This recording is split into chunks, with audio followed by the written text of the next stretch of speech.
তারা যুদ্ধাপরাধী কিনা এই নিয়ে আপনি তর্ক করেন, সমস্যা নেই, কিন্তু তারা যে রাজাকার এটা নিয়ে তো কোনো দ্বিমত নাই। তারা যে পাকিস্তানের পক্ষে অবস্থান নিয়েছিল 1971-এর সময়, এবং তারা সেই সময় আল বদর বলেন, আল শামস বলেন, এই বাহিনীগুলির নেতা হিসেবে অনেক লোকজন ছিলেন। তাদেরকে আমি বলতেছি যে তাদের বাংলায়, বাংলাদেশ তো একটা কনসেপশন, বাংলাদেশ তো শুধুমাত্র একটা রাষ্ট্র না। আপনি যখন পাকিস্তানের মতো, আমরা বলছি 47 আমাদের অর্জন, আমাদের অর্জন 47-এর ঘটনা ধরে আপনি যখন দেশভাগের ক্ষেত্রে আপনি বলতেছেন। কিন্তু মিস্টার বসু, আমার দেশ সম্পর্কে আইডিয়াটা আপনি আমাকে আরেকটু কনসেপ্টটা যদি একটু ক্লিয়ার করতেন। আমার তো ধারণা ছিল যে বাংলাদেশটা হচ্ছে এমন একটা দেশ, সেটা সবারই বাংলাদেশ, রাজাকারদের বাংলাদেশ এটা হইতে পারবে না। এইটা কি আমরা চাই যে রাজাকারদের কি আমরা এখন কোথাও ফেলে দিব বা কোথাও তাড়িয়ে দিব যদি আমাদের শক্তি থাকে? ব্যাপারটা কি এরকম চিহ্নিত করব? মানে রাজাঘাটে তো সরকারের আশপাশ দিয়ে ঘোরাঘুরি করতেছে, তারাই দেওয়ার আলোচনা আসতেছে কোত্থেকে? আমার যেটা খুব প্যারা লাগতেছে গোটা কনভারসেশনটাই মনে হচ্ছে যে জামাত ইসলামী সামহাও 5ই আগস্টের পরের একটা প্রান্তিক ক্যারেক্টার। মানে আপনি আমাদের প্রক্টর বলছেন তিনি নাকি পারমিট উইথড্র করছেন, তারপরে প্রোগ্রাম 3 দিন চলছে, তাহলে ডিফ্যাক্টো প্রক্টর তো আসলে এস এম ফরহাদ এখন ঢাকা বিশ্ববিদ্যালয়ে। সো এইভাবে কথা বলার তো কোনো সুযোগ নাই যে তারা প্রান্তিক এবং তাদেরকে জায়গা দেওয়া হইতেছে না। তারা গত 1 বছর ধরে প্রোগ্রাম করছে, আজকে এবার কি তারা প্রথম প্রোগ্রাম করলো? 36শে জুলাইয়ের প্রোগ্রাম তারা টিএসসির ভিতরে বিশাল বিশাল হোর্ডিং দিয়ে টানা করছে। আমরা তাদের সাথে রাজনৈতিকভাবে অপোজ দেখে আমরা কি করছি, আমরা 14ই ডিসেম্বর টিএসসির বাইরে অন্যান্য বিভিন্ন রকম ডেমনস্ট্রেশন করে ওখানে অন্যান্য আপনার মানে 14ই ডিসেম্বরের যে ইতিহাস সেটা সামনে আনার চেষ্টা করছি। তো গণতান্ত্রিক পলিটিতে সেটাই হবে যে আমি তো তাকে কখনোই মানে কি বলবো আক্রান্ত করে উঠাই দিতে হবে, তাকে ছড়াই দিতে হবে, এই কথা তো কেউ বলতে যায় নাই। কিন্তু আপনি দেখেন যে আমি মানে একদম চিহ্নিত পাকিস্তানপন্থী নেতাদের ছবি 36শে জুলাইয়ের প্রোগ্রামে আপনার ওখানে বসায় দিলাম, এবং বসায় দেওয়ার পর যে রিপারকাশন আসলো, সেই রিপারকাশন কিন্তু গোটা পলিটিটা থেকেই আসলো। কিন্তু সেটা পার্টিকুলারলি যেহেতু আমরা ওখানে ভ্যানগার্ড অবস্থানে না বসু, আমি বলি আমার কিন্তু অন্য পলিটিক্যাল পার্টিগুলি কি বলছে না বলছে, আমি শুধু আপনার ধ্যানটাই আমি আসলে বুঝতে চাই যে আপনি যে তাহলে বলি আপনার কেন আপনি কেন মানসিক বা শারীরিকভাবে আহত হচ্ছেন ওদের ছবি এখানে টানানো দেখে? মানে মানে মানে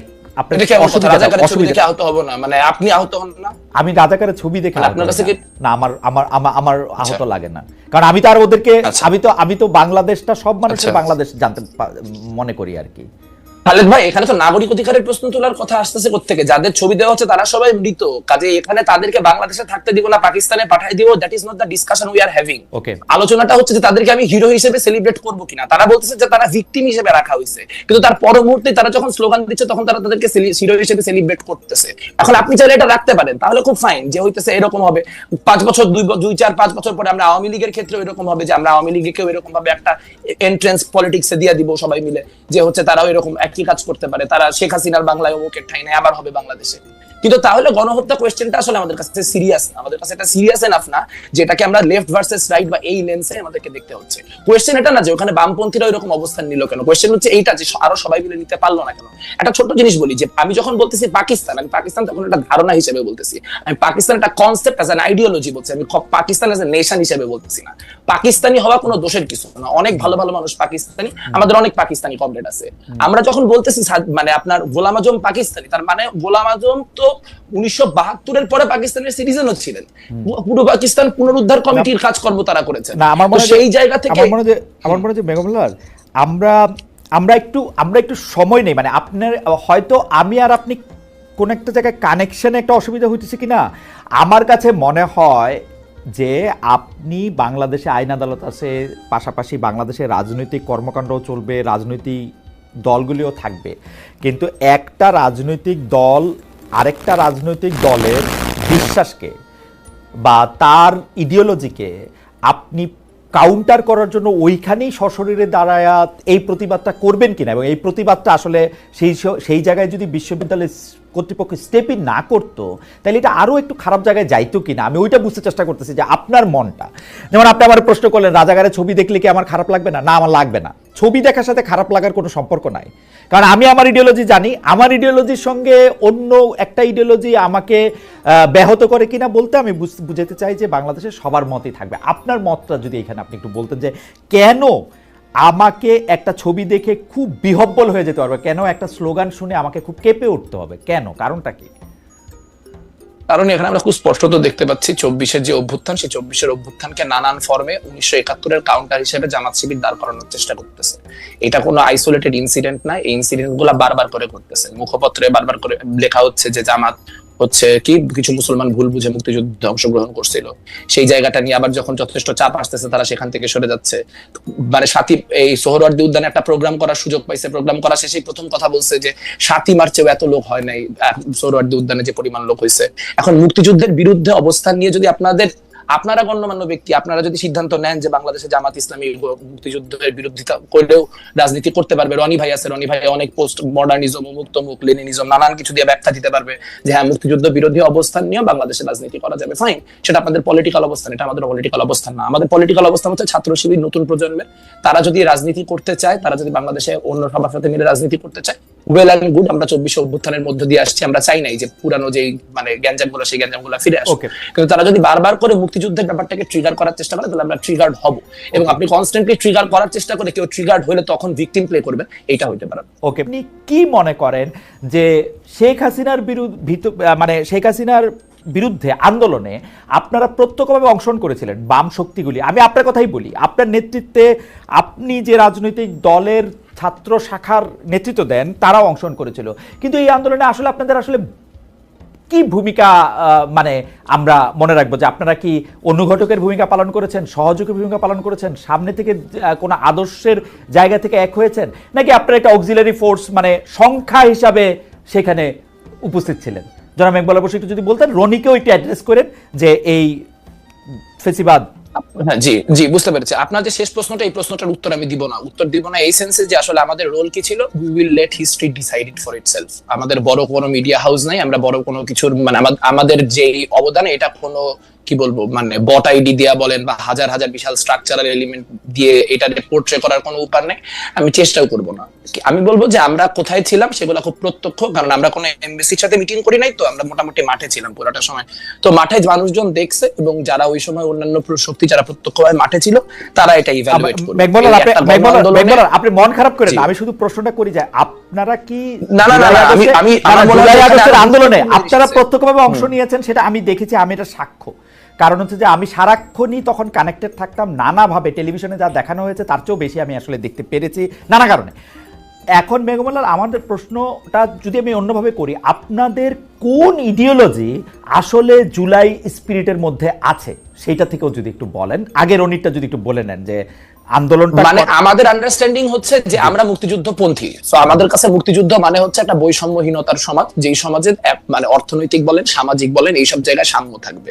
আমরা দেখতে পাইছি শেখ হাসিনা মুক্তিযুদ্ধকে কাজে লাগায়, মুক্তিযুদ্ধের নামকে ব্যবহার করে বাংলাদেশের মানুষের বিরুদ্ধে যুদ্ধ ঘোষণা করতেছে, এবং তারা মুক্তিযুদ্ধের যে সাম্যের আইডিয়া, সেই সাম্যের আইডিয়া থেকে অনেক দূরে যায়। মুক্তিযুদ্ধ ব্যাপারটাকে একটা first class citizenship, second class সিটিজেনশিপের মতো করে হচ্ছে কিছু সার্টিফিকেট ধারীর জন্য একটা আলাদা ব্যবস্থা করে দিচ্ছেন, এবং তার মধ্যে দিয়ে বাংলাদেশে যে একটা বৃহত্তর যুব সমাজ, সেই যুব সমাজ তার যে কর্মসংস্থানের জায়গা, সেই কর্মসংস্থানের জায়গা থেকে ব্যাহত হচ্ছে। তো আমরা আমাদের প্রো লিবারেশন যে অবস্থান, আমাদের যে প্রো 71 অবস্থান, সেই প্রো 71 অবস্থানের জায়গা থেকে আমাদের কাছে মনে হয়েছে যে জুলাইয়ে অংশগ্রহণ করা আমাদের জন্য খুব জরুরি। 5ই আগস্ট 36শে জুলাই যে ঢাকা বিশ্ববিদ্যালয় থেকে যে বিশাল জমায়েত আসছিল, ওই জমায়েতের সামনে আপনারা দেখবেন এখনো টেলিভিশনে করলে একটা বড় ব্যানার ছিল। ওই ব্যানারের উপরে স্লোগানটা আমার কয়েন করা আর কি, সেটা হচ্ছে স্বৈরাচারের হয়নি পতন, মুক্তিযুদ্ধ হয়নি শেষ, গর্জে ওঠো বীর জনতা, গর্জে ওঠো বাংলাদেশ।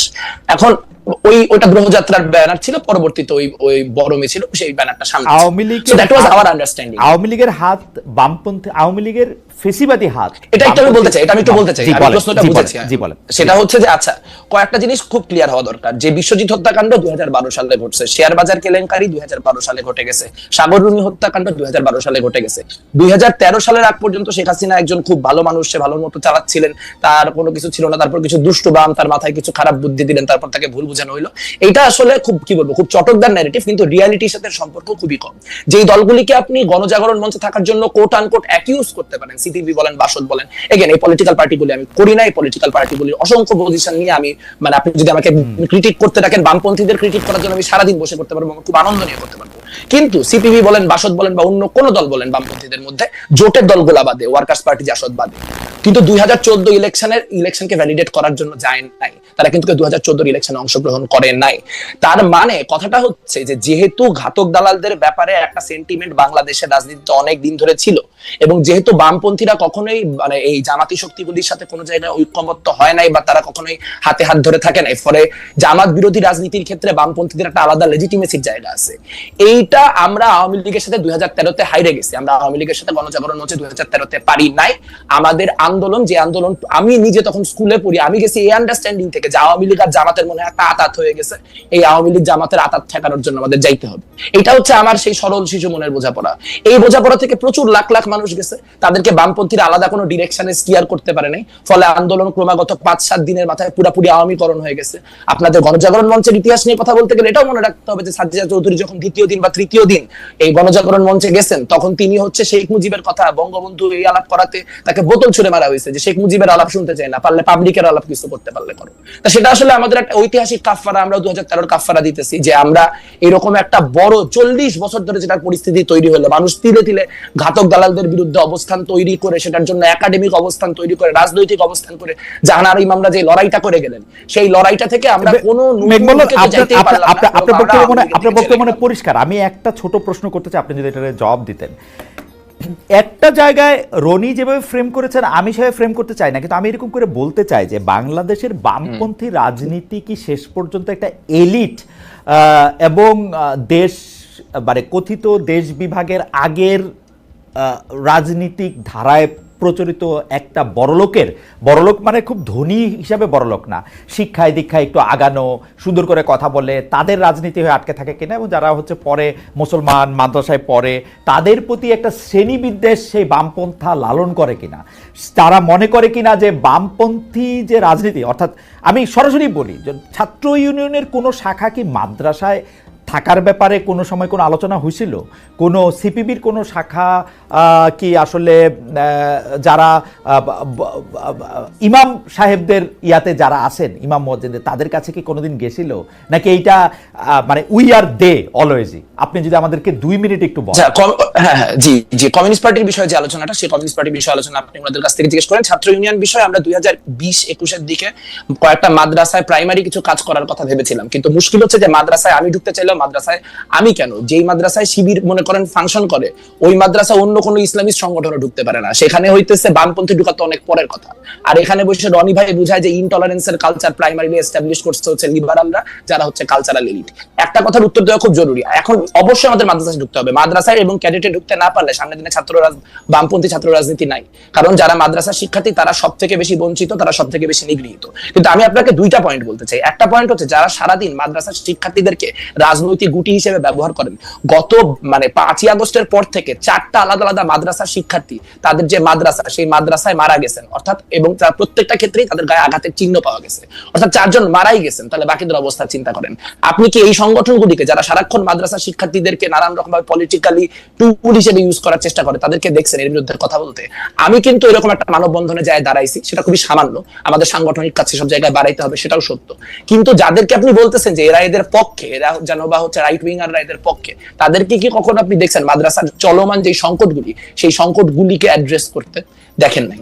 একটা ছোট্ট কথা বলি, আমি এই ফ্রেমওয়ার্কের সাথে একমত না। মানে আমার মনে হয় রনি ভাই এখন যেটা করতেছেন সেটা হচ্ছে উনি গ্রীষ্মকালে শীতকালের ওয়াজ করতেছেন। উনি যদি মানে আওয়ামী লীগ আমলের কথাগুলি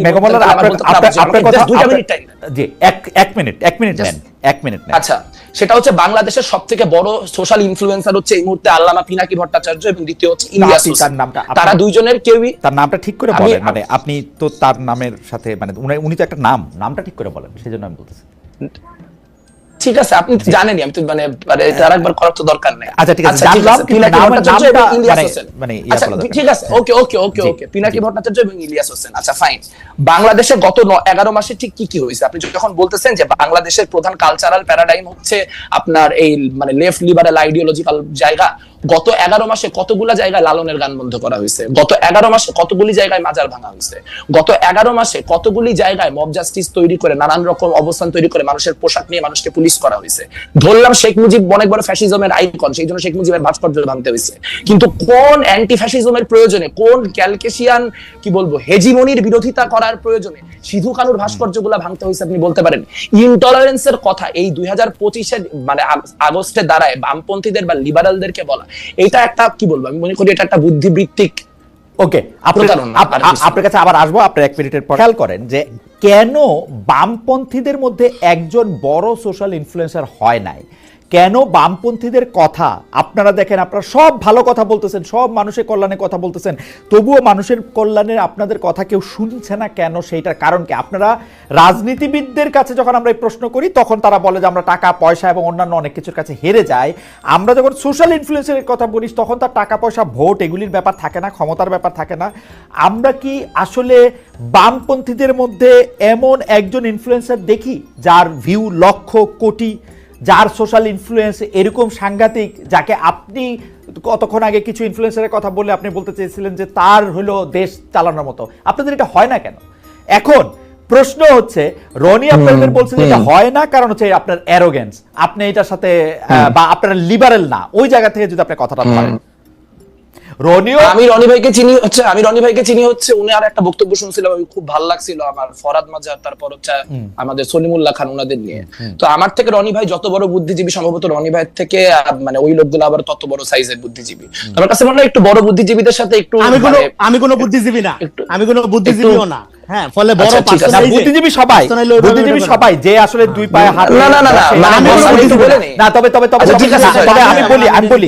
আমি বলি মেঘ মোল্লার বসু যে আপনি একজন চিন্তক, মানে আমি পার্সোনাল মূল্যায়ন শোনার দরকার নাই। আচ্ছা ঠিক আছে, পার্সোনাল মূল্যায়ন করি নাই, আপনি তো মাঝখান দিয়ে কথা বলা শুরু করলেন, আমি তো আপনার কথা মাঝখান দিয়ে কথা বলি নাই। মানে কথাটা খুব সিম্পল, কথাটা হচ্ছে যে আপনি যখন ফরাদ মাজারের ক্রিটিক করেন, যখন আপনি হচ্ছে সলিমুল্লাহ খানের ক্রিটিক করেন, তাহলে আমি আপনার ক্ষেত্রে যে ল্যাঙ্গুয়েজ ব্যবহার করছি সেই ল্যাঙ্গুয়েজের থেকে আরো অনেক বেশি অ্যারোগেন্ট ল্যাঙ্গুয়েজ ইউজ করেন। সো এখানে ডাবল স্ট্যান্ডার্ড গুলো করার দরকার নাই ভাই। আমি আপনাকে সম্মান করি, আপনাকে সম্মান করে কথাবার্তাগুলো বলতেছি।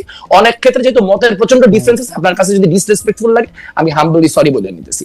আচ্ছা, আলোচনাটা হইতেছে খুব সিম্পল করে বলতে চাইলে যে এখানে আপনার একটা অ্যাসিমেট্রি আছে। ধরেন বামপন্থী প্রচুর লোকজন পরবর্তীতে নানান রকম অন্য পলিটিক্সে যায়, শাইন করছে, তারা বড় বড় ইনফ্লুয়েন্সার হচ্ছে, নানান কিছু হয়েছে। সেইটা মূল পয়েন্টটা না, এখানে মূল পয়েন্টটা হচ্ছে যে ধরেন আপনি এখানে বলতেছেন যে বামপন্থীদের কোনো রাজনীতি দাঁড়ায় না, কেন রাজনীতি, বামপন্থীদের অবস্থা এত খারাপ কেন? আপনি দেখবেন যে এখানে একটা বড় অংশ বামপন্থীরা 90 পর্যন্ত সোভিয়েত ইউনিয়নের যে পলিটিক্স, সেই পলিটিক্সের সাথে অ্যালাইন করছে, এবং সেই পলিটিক্সের সাথে অ্যালাইনমেন্টের একটা বড় ক্ষতি হয়েছে যে 90 এর পরে সোভিয়েত ইউনিয়ন ভেঙে যাওয়ার পরে এরা বেসিক্যালি 15-20 বছর একটা শূন্যতার জায়গায় ছিল। এবং এখন পর্যন্ত বাংলাদেশের বামপন্থীদের চিন্তা ভাবনা অনেক ক্ষেত্রেই নানান রকম পুরাতন পন্থা এবং নানান কিছু দ্বারা প্রভাবিত। সেটা নিয়ে আমরা ইন্টারনালি অনেক ক্রিটিক করি, সেটা নিয়ে আমরা কাজ করব, এবং আমরা আশা করি যে সামনের দিনে হয়তো প্রচুর নতুন ছেলে পেলেও তো বাইরে হলো 24-এর অভ্যুত্থানের মধ্যে দিয়ে হয়তো নতুন কোনো রাজনৈতিক সম্ভাবনা তৈরি হবে। কিন্তু টলারেন্সের কোয়েশ্চেনটাতে আমি একটু থাকতে চাই, কারণ আমি আসলে মানে আমি সর্বোচ্চ টলারেন্স দেখাইতে আগ্রহী। কিন্তু আমি বুঝতে চাই যে ধরেন ফাতিমা রাসূল ইনসিডেন্ট নিয়ে এই টলারেন্স কি আসলে আপনি ধরেন আমাদের সোকল মধ্যপন্থীরা দেখাইতে পারবে কিনা, বা এই একই ধরনের আপনি যখন আজকে মানে কাদিয়ানের ইস্যু উঠতেছে, আজকে যখন আপনার ভাস্কর্যের ইস্যু উঠতেছে, আজকে যখন আপনার বগুড়াতে জাতীয় সঙ্গীত গাওয়ার জন্য জামাতের নেতারা হামলা করতেছে দেখতে পাইতেছি, তখন আসলে টলারেন্সের কোয়েশ্চেনটা বারবার করে লিবারেলদের দিকে ছুড়ে দেওয়া বা টলারেন্স লিবারেলদের কারণে নেই, এই কথাটা বলাটা বোধহয় এই মুহূর্তের দ্বারাই খুব মানে কি বলবো ঠিক হচ্ছে না। মানে যারা আপনারা অনেকেই আছেন যারা এখানে ফাংশনাল স্টেট চান, যারা চান কোনো একটা মানে প্রবল পলিটিক্স এর দিকে জিনিসটা না যাবেন। দেখেন আমরা তো 5ই আগস্টের পরে এগুলা শুরু করি না, আমরা তো 5ই আগস্টের পর জামাতের রাজনীতি, যুদ্ধাপরাধ, অমুক তমুক, এগুলা নিয়ে তো এগুলা তো আপনি একটু দেখেন না ঘাইটে, এটা তো বামপন্থীরা শুরু করে নাই। কিন্তু আপনি যদি আপনার রাজনীতিটা করেন এবং প্রবল ভাবে করেন, তখন আমার শক্তি সামর্থ্য কম থাকতে পারে, কিন্তু এটা তো একটা রাজনৈতিক লায়াবিলিটি। আমার যতদিন আমি বেঁচে থাকবো মুক্তিযুদ্ধ কোয়েশ্চেন উঠলে আমার কথা বলতে হবে। আপনারাও জানেন আওয়ামী লীগ বিএনপি যখন মুক্তিযুদ্ধের কথা বলে তখন সে বিশ্বাস করে বলে না, সে ভোটের জন্য বলে।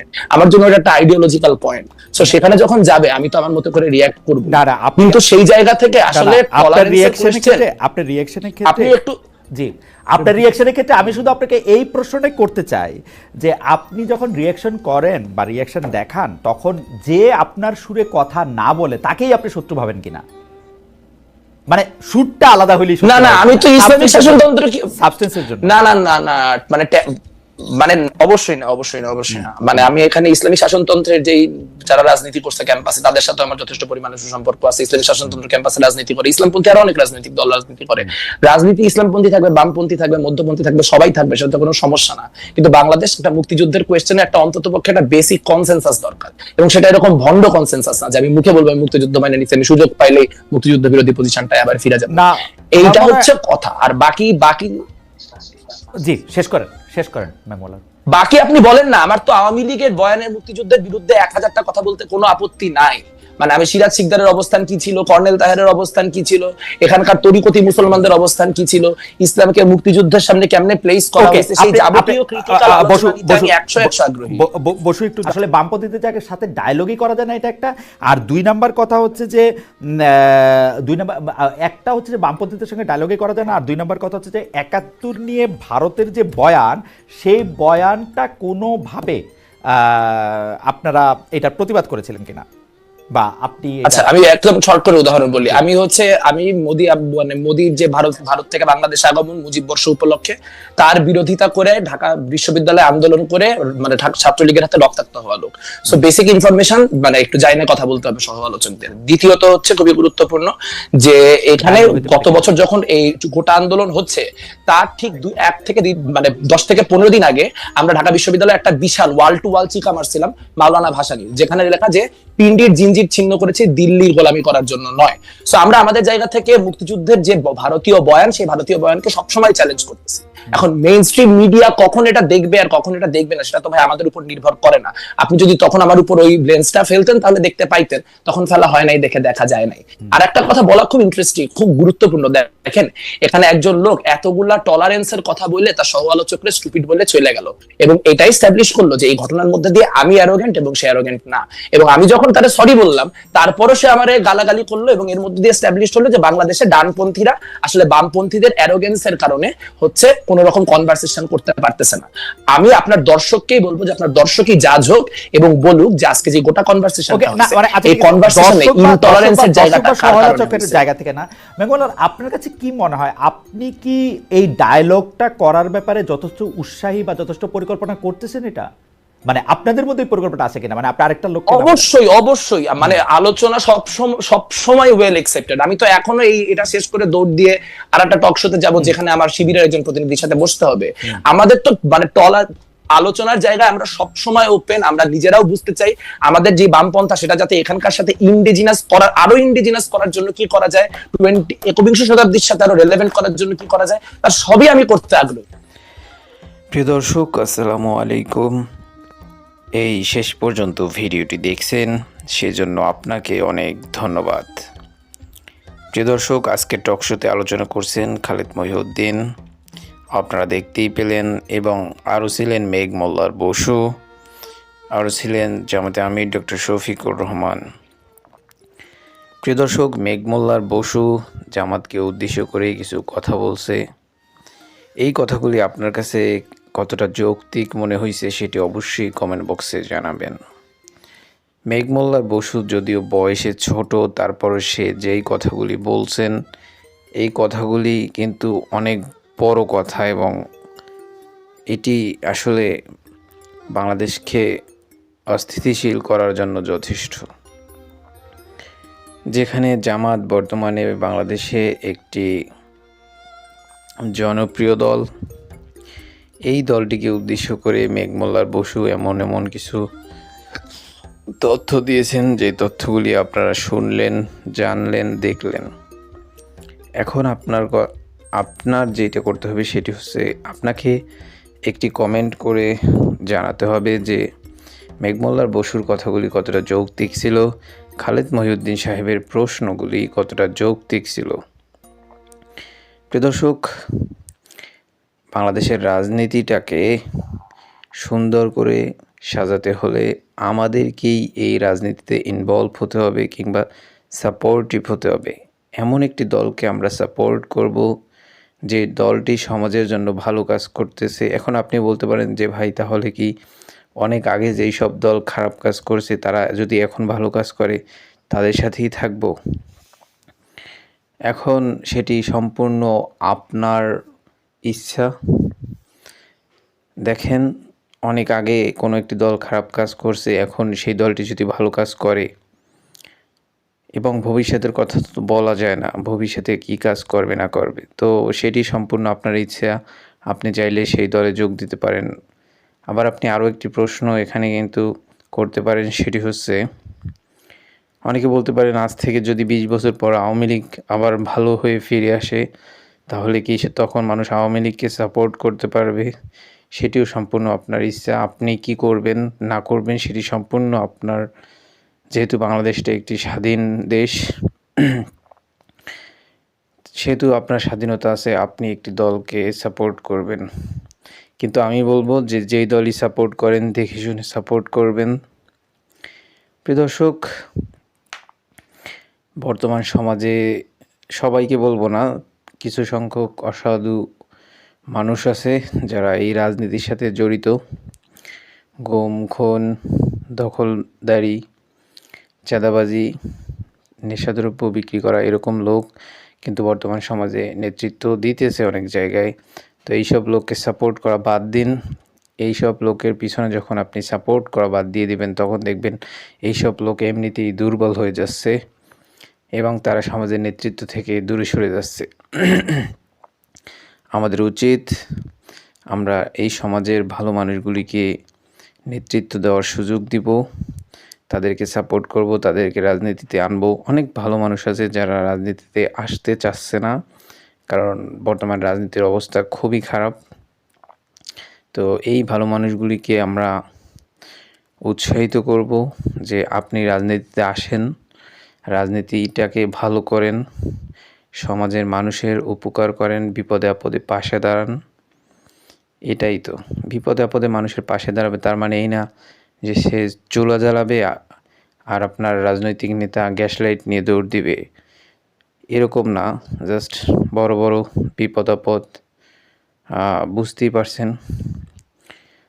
অন্য একদিন আলোচনা করব সেই সব বিপদ আপদ নিয়ে। আজকে ভিডিও লং করব না, আজকের মতো এখানেই শেষ করে দেব। আবার দেখা হবে নতুন কোনো ভিডিওতে। সেই পর্যন্ত ভালো থাকবেন, সুস্থ থাকবেন। যদি আমাদের এই চ্যানেলটিকে এখনও সাবস্ক্রাইব না করেন, একটি সাবস্ক্রাইব করে দিবেন, যাতে করে পরবর্তী ভিডিও আপলোড করার সাথে সাথে আপনার কাছে একটি নোটিফিকেশন চলে যায়, আপনি সবার আগে আমাদের এই ভিডিওটি দেখতে পারবেন। প্রিয় দর্শক, আপনার কমেন্টটি দেখে অন্য একজন যদি সেই কমেন্টটি পড়ে কিছু জানতে পারে, কিছু শিখতে পারে, সেটি কিন্তু আপনার জন্য একটি মহৎ কাজ হয়ে দাঁড়াবে। অবশ্যই ভিডিওতে লাইক দিতে ভুলবেন না, কমেন্ট করে মানুষকে কিছু শেখানোর জন্য উৎসাহিত করুন এবং কমেন্ট করলে আপনার যদি সেখানে কোনো ভুল ধারণা থাকে, সেই ভুল ধারণাটি কিন্তু মানুষ এসে ভেঙে দেবে। তারাও কিন্তু আপনাকে বুঝিয়ে কিছু একটা লিখে যাবে যে আপনার ভাই এখানে এখানে ভুল আছে বা আপনার এই ধারণাটা ভুল আছে। প্রিয় দর্শক, অনেক জ্ঞান দিয়ে ফেলছি, আজকের মতো এখানেই শেষ করলাম। আবার দেখা হবে নতুন কোনো ভিডিওতে। সেই পর্যন্ত ভালো থাকবেন, সুস্থ থাকবেন। আল্লাহ হাফেজ।